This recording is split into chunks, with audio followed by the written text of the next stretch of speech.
Bart gets screwed over by Skinner this time instead, and he's covered in honey and birdseed. He's embarrassed and angry. He decided to get revenge on his pranksters. He glues Skinner's and the faculty's faces to the plastic clown masks with superglue. The whole town of Springfield became afraid of clowns. Even the clowns in the sewers weren't hiding anymore. This caused Krusty's career to suffer and people saw Krusty with nothing but fear. Krusty had to change his appearance.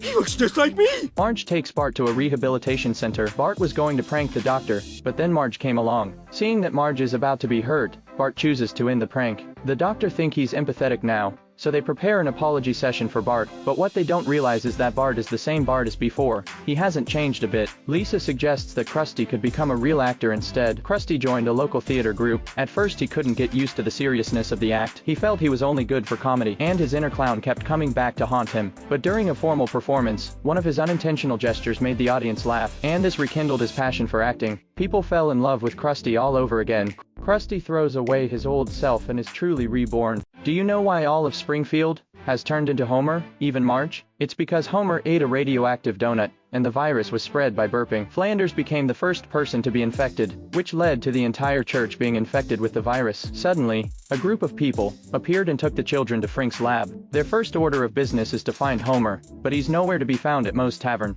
Bart sees a bucket of fried chicken on the side of the road, and thinks that Homer must be in the restroom after eating all night. Frank tells Homer that he needs him to save the town. Homer doesn't want to change that because the streets are full of people who think like him, and he doesn't need to accommodate anyone else. He thinks this is his utopia, but he didn't realize that Marge was infected with the virus. Marge! But what the others didn't expect was that Homer was more than happy with the way Marge looked now. Frank starts to tell Homer what this could lead to, but that doesn't change Homer's mind. Frank breaks down and talks to himself, and Homer says that what he needs most right now is a scratch on the back. This causes Frank to be infected with the Homer virus as well. The town of Springfield seems happier now than it did before.